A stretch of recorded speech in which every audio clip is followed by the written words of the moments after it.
Il y a une raison pour laquelle certaines maisons ne sont jamais destinées à être vues dans leur intégralité, ni par le public, ni par des caméras, ni même par des journalistes curieux.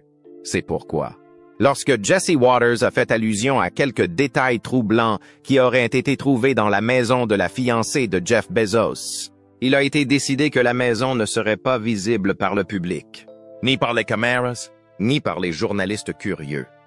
Le fondateur d'Amazon est propriétaire d'une propriété de plus de 3 hectares. Ce n'est pas seulement une question de sourcils, c'est une question d'alarme. Et non, ce n'est pas une question de luxe ou d'argent. Il s'agit de quelque chose de beaucoup plus personnel, de quelque chose de privé, et ce qu'il suggère pourrait bien vous choquer. Le couple de pouvoir. Jeff Bezos, fondateur d'Amazon et l'une des personnes les plus riches du monde, a toujours été une personnalité publique dont les faits et gestes sont étroitement surveillés. Lorsque sa relation avec Lauren Sanchez est devenue publique au début de 2019, les projecteurs sur eux deux se sont intensifiés.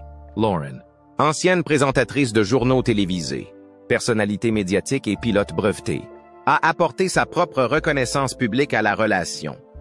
Mais son nom est devenu encore plus important lorsqu'elle a été liée à Jeff.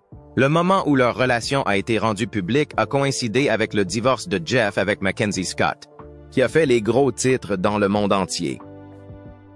Le divorce a été prononcé au milieu de l'année 2019, mettant fin à un mariage de 25 ans.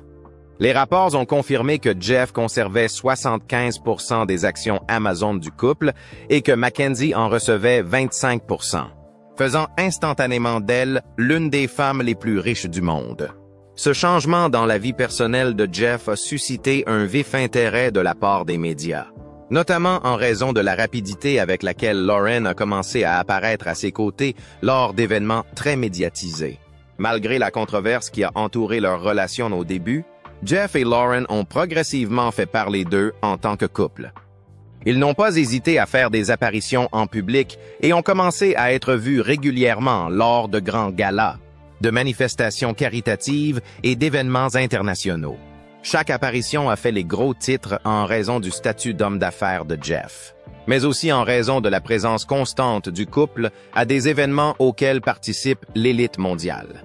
L'une de leurs premières grandes sorties publiques a eu lieu en juillet 2019. Lorsqu'ils ont été photographiés sur un yacht de luxe au large des côtes européennes. Cet été-là, le couple a été aperçu à Saint-Tropez, où il a assisté à des événements en compagnie d'autres milliardaires et personnalités du monde du spectacle. Les tabloïds ont largement couvert ce voyage, le marquant comme les premières grandes vacances de Jeff depuis son divorce. Au fil du temps, leurs apparitions communes ont commencé à passer de la curiosité des tabloïds à une présence stratégique plus soignée. Ils ont assisté aux soirées des Oscars, à Art Basel à Miami et à des événements exclusifs au Festival de Cannes. À chaque fois, Lauren a joué un rôle public plus important, portant souvent des robes de créateur et donnant l'impression qu'elle était désormais totalement intégrée au monde des milliardaires dans lequel Jeff évoluait. En 2022, leur image publique n'est plus définie par la controverse, mais par le luxe et la visibilité. La présence de Lauren aux côtés de Jeff est devenue une constante. Elle ne fait plus la une des journaux comme étant simplement sa petite amie ou son ancienne présentatrice, mais comme faisant partie intégrante de sa vie sociale et philanthropique. La même année, Jeff et Lauren ont commencé à s'impliquer davantage dans la philanthropie publique. Par l'intermédiaire du Fonds pour la Terre et d'autres organisations caritatives, ils ont commencé à financer des initiatives axées sur le climat, à faire des dons à des organisations à but non lucratif et à s'aligner sur des causes sociales mondiales. Lauren, en particulier, a joué un rôle actif dans les efforts philanthropiques menés par les femmes. Ces activités ont renforcé l'image du couple en tant qu'influenceur puissant, non seulement dans le monde des affaires et des médias, mais aussi dans celui de la philanthropie mondiale. Leur engagement s'est également traduit par la mention de plus en plus fréquente de Lauren dans les déclarations publiques de Jeff. Lors d'une interview, Jeff a ouvertement reconnu que Lauren avait influencé sa réflexion sur les questions mondiales. Elle aurait joué un rôle majeur dans la planification de ses stratégies de donation axées sur la Terre. ce qui lui a donné une nouvelle réputation de partenaire ayant une réelle influence en coulisses. Puis vint 2023, l'année où ils se sont officiellement fiancés. En mai, Jeff aurait fait sa demande en mariage à bord de son super yacht Kourou lors d'une excursion près de la côte française. Les fiançailles n'ont pas été officiellement annoncées par un communiqué de presse, mais elles ont été largement confirmées par les médias après que Lauren a été vue, portant une grosse bague en diamant à la main gauche lors d'un événement à Cannes. Des photos ont rapidement circulé et, bien que le couple n'ait pas fait de commentaires officiels à l'époque, leur langage corporel en public a confirmé les spéculations. À l'été 2023, les principaux médias ont commencé à parler de Lauren comme de la fiancée de Jeff, ce qui a marqué un tournant. Ils sont désormais considérés comme un couple de la haute société ayant des projets à long terme.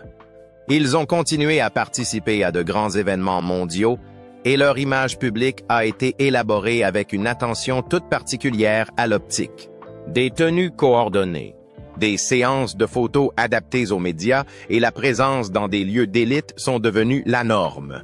L'une de leurs apparitions les plus remarquées en tant que couple fiancé a été le Met Gala 2024. L'événement, qui avait pour thème le Jardin du Temps, s'est tenu à New York et a attiré un large éventail de célébrités, d'artistes, de designers et de milliardaires. Jeff et Lauren sont arrivés sur le tapis rouge vêtus d'ensembles noirs et argentés assortis. Les médias ont largement couvert leur apparition. Des photos du couple souriant devant les caméras ont été publiées sur presque tous les sites Internet de divertissement et d'information. Les commentateurs ont noté à quel point Lauren semblait à l'aise et confiante, marchant aux côtés de Jeff comme son égal plutôt que comme une simple assistante. Cependant, leurs apparitions coordonnées ont également donné lieu à des spéculations sur la suite des événements. Jeff continuant à développer ses intérêts commerciaux dans les domaines de l'aérospatial, du climat et des médias, et Lauren jouant un rôle plus important dans sa vie personnelle et publique. Nombreux sont ceux qui se demandent jusqu'où ira leur influence. Certains ont même suggéré que le couple pourrait former une sorte d'empire philanthropique. Mais alors qu'ils se réjouissaient de leur statut de couple puissant, certains événements survenus en coulisses allaient bientôt révéler que les louanges publiques ne correspondent pas toujours au jugement privé. Le manoir. En février 2020, Jeff Bezos a fait la une des journaux en achetant l'une des propriétés résidentielles les plus chères jamais vendues à Los Angeles, le Warner Estate à Beverly Hills. Le prix de vente a été fixé à 165 millions d'euros. Un chiffre qui, à l'époque, a établi un nouveau record pour l'achat de la maison la plus chère dans la région de Los Angeles. Le manoir a été construit dans les années 1930 pour Jack Warner, l'ancien président des studios Warner Brothers. Et la propriété a longtemps été considérée comme l'un des joyaux de la couronne de l'immobilier à Los Angeles. Elle s'étend sur environ 9 hectares et se trouve au cœur de Beverly Hills, l'un des quartiers les plus huppés des États-Unis. Entouré de jardins soigneusement aménagés, d'arbres matures et de hauts murs, la propriété offre le niveau d'intimité généralement recherché par les milliardaires, les célébrités et les personnalités publiques. Cette combinaison de sécurité, d'histoire et d'exclusivité rend le domaine unique, même selon les critères de Beverly Hills. Le manoir lui-même aurait une surface habitable de plus de 13 000 pieds carrés. Elle comprend de nombreuses chambres et salles de bain, plusieurs salons et salles à manger, une bibliothèque et une cuisine bien équipée. La maison principale est conçue dans un style architectural géorgien classique, avec des colonnes formelles, des façades symétriques et des moulures détaillées. Malgré les rénovations et les modernisations effectuées au fil des ans, le domaine a conservé de nombreux éléments de sa conception d'origine, ce qui contribue à son importance historique et architecturale. Outre la résidence principale, la propriété comprend plusieurs maisons d'hôtes, des logements pour le personnel et des installations de loisirs. Les vastes espaces extérieurs constituent une caractéristique notable de la propriété. Le domaine possède des jardins à la française, des fontaines, une serre et des terrasses qui surplombent le terrain. Il y a également un court de tennis de grande taille, une piscine extérieure et un grand terrain de motricité.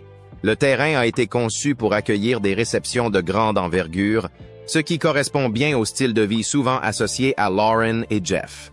L'ancien propriétaire de la maison, David Geffen, l'a acheté dans les années 1990 et a passé des années à la restaurer et à l'améliorer. Lorsque Jeff l'a achetée, elle était déjà considérée comme une propriété achevée et soigneusement entretenue.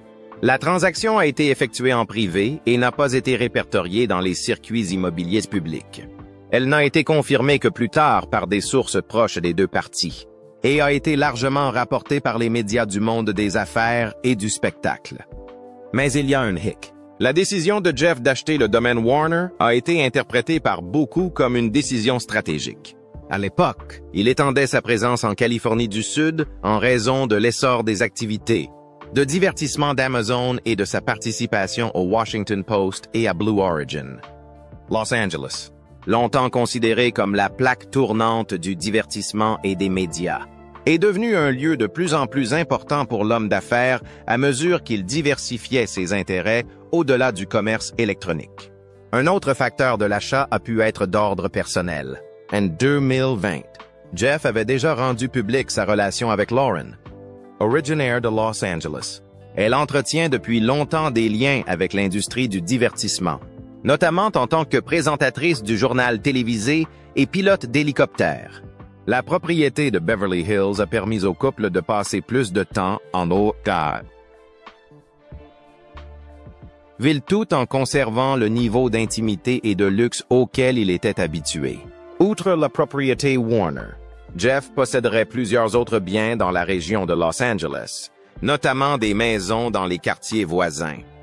Cependant, ces manoirs se distinguent non seulement par son prix, mais aussi par son histoire. Le domaine a accueilli des célébrités, des personnalités politiques et des membres de la famille royale d'Hollywood pendant des décennies. Son ancien propriétaire, Jack Warner, était l'une des personnalités les plus influentes dans le développement de l'industrie cinématographique américaine, et le domaine reflète cet héritage. La valeur historique de la propriété a également suscité l'intérêt des critiques d'architecture et des historiens. Elle a fait l'objet de nombreuses publications pour sa conception et sa préservation. Le domaine Warner est considéré comme un exemple de la grandeur du vieil Hollywood, ce qui est de plus en plus rare dans le développement immobilier moderne. Le fait que Jeff soit propriétaire d'un tel monument a été perçu comme un positionnement culturel. Il place le couple au cœur de l'élite de Los Angeles, tout en renforçant l'idée que Jeff, autrefois étroitement lié au monde de la technologie de Seattle, est désormais fermement lié au centre de pouvoir du pays en matière de médias et de divertissement. Cependant, avec une propriété de cette envergure et de cette visibilité, la curiosité du public est inévitable.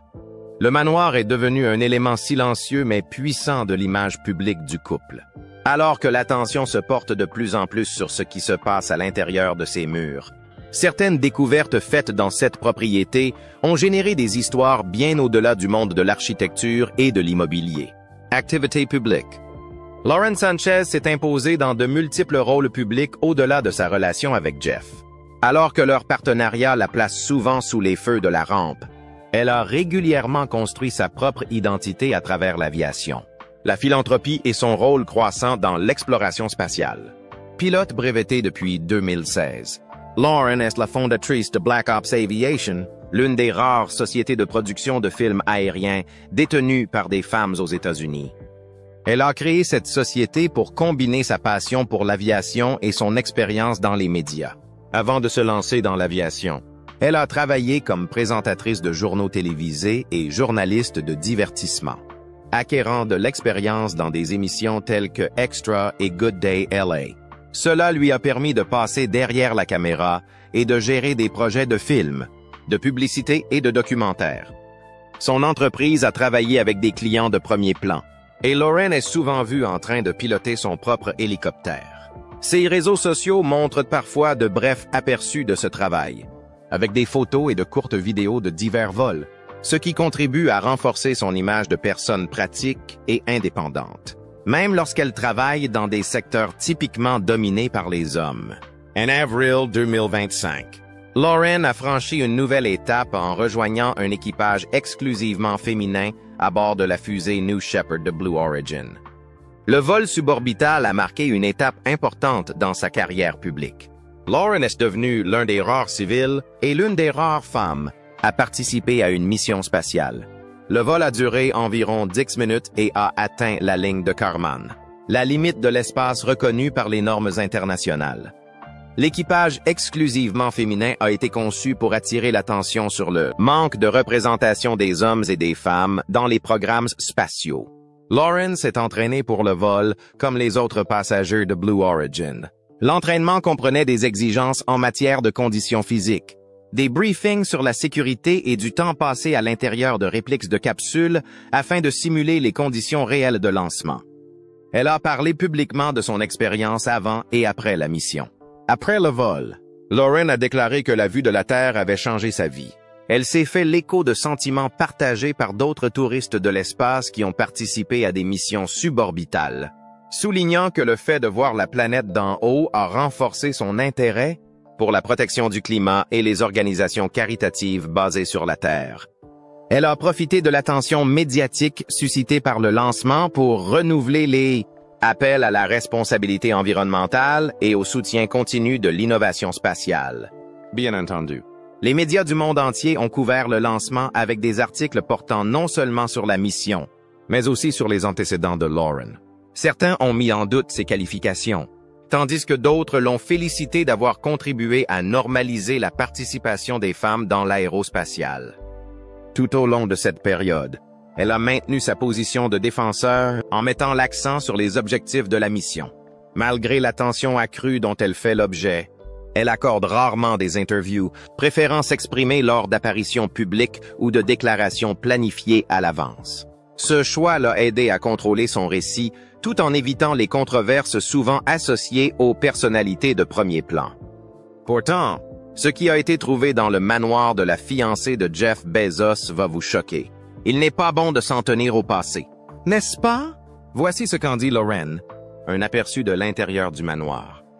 En avril 2025, Lauren Sanchez a posté une courte vidéo sur Instagram qui donnait au public un rare aperçu de l'intérieur du manoir de Beverly Hills qu'elle partage avec Jeff. La vidéo se concentrait sur une pièce spécifique qu'elle appelait son espace d'écriture. Elle était décorée dans des tons doux, des murs bleus, un bureau blanc et rose, des fleurs fraîches et une chaise blanche marron chocolat. Une grande porte-fenêtre s'ouvrait sur l'extérieur, inondant la pièce de lumière naturelle. Lauren a parlé pendant quelques secondes de la tranquillité de l'espace et de la façon dont il l'aidait à rester concentré. Mais le clip se termine étrangement. Il s'interrompt au milieu de la pensée. Cela peut sembler anodin jusqu'à ce que vous entendiez ce qu'un proche de Lauren a dit à propos de cette vidéo. Selon un ami de longue date, Lauren a édité la vidéo avant de la poster, et elle avait une raison bien précise. L'ami affirme qu'il était présent au moment du tournage et que quelque chose dans la version originale l'a mise mal à l'aise. Juste après, elle a apparemment réalisé ce qui avait été montré accidentellement et a simplement coupé cette partie parce qu'elle n'est pas bonne. Selon cet ami, Lauren s'était avancée suffisamment loin dans le plan pour dévoiler un espace caché derrière un panneau mural décoratif. Rien de tape à l'œil, pas de technologie de pointe ou de chambre forte secrète. Ce qu'elle a failli révéler, c'est quelque chose de personnel. Un titre de tabloïd encadré qui se moquait d'elle.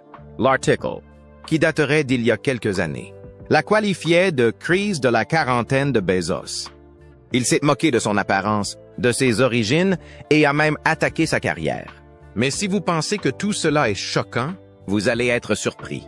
Une partie de l'article l'a même comparé à un paquet Amazon avec une légende de photos disant qu'un clic change tout. La plupart des membres de son cercle intime pensaient qu'elle avait tourné la page. Mais selon son ami, Lauren a conservé le titre dans un cadre, caché derrière un mur de sa propre salle d'écriture. Elle n'en parle jamais. Ce n'est pas pour faire joli. Ce n'est pas bon. L'ami dit qu'elle le garde pour se rappeler comment les gens la voyaient lorsque leur relation est devenue publique. Elle n'aime pas ça, dit l'ami. Elle le déteste, mais elle ne veut pas non plus l'oublier. Cela l'a frappé plus durement que les gens ne le pensent. L'image publique de Lauren est polie, mais ce petit détail caché montre qu'elle porte encore le poids d'avoir été ridiculisée. La vidéo est toujours en ligne sur l'Instagram de Lauren. Mais beaucoup n'y ont pas réfléchi et se sont empressés de juger d'autres choses à la place. Sur les médias sociaux, de nombreux utilisateurs se sont moqués du style de la chambre. Certains ont dit qu'il ressemblait à quelque chose qui sortait de la salle de jeu d'un enfant. D'autres l'ont qualifié d'excessivement douce et ne correspondant pas à ce qu'ils attendaient d'une personne connue pour ses vols en hélicoptère et ses voyages dans l'espace. Des comparaisons ont été faites avec des maisons de poupées et des plaisanteries ont été lancées sur le fait que l'installation ne semblait pas à sa place dans un manoir de cette envergure. Certains commentaires portaient moins sur la conception que sur le choix de la partager publiquement. Les gens se sont demandé pourquoi une personne dans sa position publierait une vidéo qui semble avoir été mise en scène avec autant de soin, tout en suscitant des critiques. Quelques-uns ont même suggéré que la vidéo était une tentative d'adoucir son image ou d'apparaître plus sympathique. En même temps, tout le monde n'a pas vu cela d'un mauvais œil. Certains utilisateurs ont défendu le goût de Lauren et ont déclaré qu'elle avait le droit de décorer son espace comme elle l'entendait. D'autres ont souligné que la réaction en disait plus sur la façon dont les gens traitent les personnalités publiques que sur la pièce elle-même. Les principaux médias ont rapidement repris l'histoire. Page 6 et Me Adiabayou News ont tous deux publié des articles sur la vidéo et les réactions en ligne. L'accent a été mis moins sur la salle elle-même que sur la façon dont les gens se sont empressés de se faire une opinion sur un clip de 20 secondes. Pourtant, personne n'a parlé de cette fin abrupte. Les gens s'attendent souvent à ce que les super riches se présentent d'une certaine manière et tout écart par rapport à cette attente tend à se faire remarquer. Lauren n'a pas répondu aux critiques. Pas plus que Jeff, mais il n'était pas obligé de le faire. L'ami a tout dit. Et quand on y pense, cette vidéo et la raison pour laquelle elle a été coupée montrent la vraie Lauren, encadrant le cauchemar. Dans le coin du bureau de Lauren Sanchez, derrière son bureau en verre épuré et ses récompenses soigneusement sélectionnées, se trouve un article de journal encadré. Ce n'est pas tape à l'œil, ce n'est pas plaqué ou ni mis en valeur, c'est juste une vieille page de couverture de tabloïd dans un cadre noir. La plupart des visiteurs n'y réfléchiraient pas à deux fois. Peut-être pense-t-il qu'il s'agit d'une étape importante de sa carrière ou d'un souvenir excentrique de ses années de journalisme. Mais la vérité est plus lourde et bien plus inconfortable, parce que cet article encadré n'était pas une victoire, c'était une embuscade publique. The National Enquirer, janvier 2019. Ce titre n'a pas célébré Lauren, il l'a exposé. Page après page de fuites de messages privés entre elle et Jeff Bezos. Des messages que personne en dehors de leur téléphone n'aurait jamais dû voir. Des photos, des textes, des détails intimes déformés pour en faire des drames et des commérages. Et le pire, c'est que ces messages n'ont pas seulement fait l'objet d'une fuite, ils ont été volés. Il ne s'agissait pas d'une nouvelle concernant une célébrité, mais d'un cambriolage numérique suivi d'une honte mondiale. Pourquoi l'encadrer? Pourquoi la laisser au grand jour? Pour certains, cela peut ressembler à de la force, à un signe qu'elle est inébranlable. Mais pour d'autres, en particulier ceux qui font partie de son cercle intime, c'est un signal d'alarme. Parce qu'il ne s'agit pas seulement d'un gros titre, mais d'un moment de trahison dont elle ne s'est jamais vraiment éloignée. Le fait qu'il soit toujours accroché dans son espace de travail le plus personnel est révélateur. Il ne s'agissait pas de s'approprier le récit, mais de ne jamais l'oublier. Cela peut sembler admirable jusqu'à ce que l'on réfléchisse à ce que cela signifie réellement. Imaginez que vous vous réveillez chaque matin, que vous passez devant la pire journée de votre vie publique et que vous la laissez définir l'énergie de votre espace de travail. L'endroit où naissent les idées, où se concluent les accords, où se prépare l'avenir. Et derrière tout cela, l'histoire qui a brisé sa vie privée. Ce n'est pas de la motivation. C'est une plaie encore ouverte. Jeff Bezos lui-même a confirmé plus tard que les fuites n'étaient pas seulement un scandale, mais qu'elles étaient potentiellement motivées par des considérations politiques. Il a engagé des enquêteurs, accusé des acteurs étrangers. Ce n'était pas seulement un sujet pour les tabloïds, c'est devenu un sujet de sécurité nationale.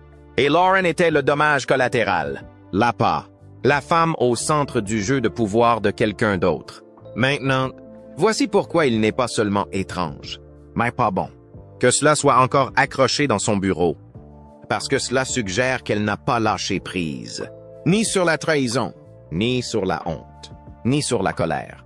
Et ce genre de traumatisme non résolu ne reste pas en arrière-plan. Il résonne dans chaque conversation, chaque décision, chaque interaction. Ce n'est pas seulement un rappel de la survie, c'est un rappel de la profondeur de la violation. Il y a aussi le risque d'envoyer un message erroné à tous ceux qui entrent dans la salle, aux partenaires commerciaux, aux représentants des fondations, aux responsables des médias. Que voient-ils? Une femme définie par la pire chose qui lui soit arrivée, un titre qui domine encore la pièce. Est-ce que du pouvoir ou de l'obsession? Et puis il y a les spéculations discrètes sur l'identité des auteurs de cette fuite. Son frère, Michael Sanchez, a été accusé d'avoir vendu ses messages privés, ce qu'il a nié. L'équipe de Bezos a insisté sur le contraire. Les détails restent obscurs, mais une chose est sûre, un proche a laissé faire. Ce cadre ne représente pas seulement la trahison par les médias, il représente la trahison par le sang. L'encadrement de cet article n'était pas une fermeture. C'était une cicatrice dans le verre. Lauren Sanchez a travaillé dur pour se construire une nouvelle image. En coprésidant le Fonds pour la Terre de Bezos, en menant des initiatives sur le climat, en lançant sa propre fondation. Elle a fait tout ce qu'on appelle un comeback. Mais quand le passé vous regarde encore tous les jours, sans sourciller et sans cicatrisation, cela soulève une question difficile. Peut-on vraiment aller de l'avant si l'on n'a jamais vraiment mis quelque chose derrière soi? Parce que cette manchette n'a jamais été destinée à être décorée. Et plus elle reste accrochée, plus elle devient claire. Ce n'est pas seulement un article encadré, c'est un signal d'alarme. Faites-le nous savoir dans les commentaires et abonnez-vous à notre chaîne pour en savoir plus. Jusqu'à la prochaine fois.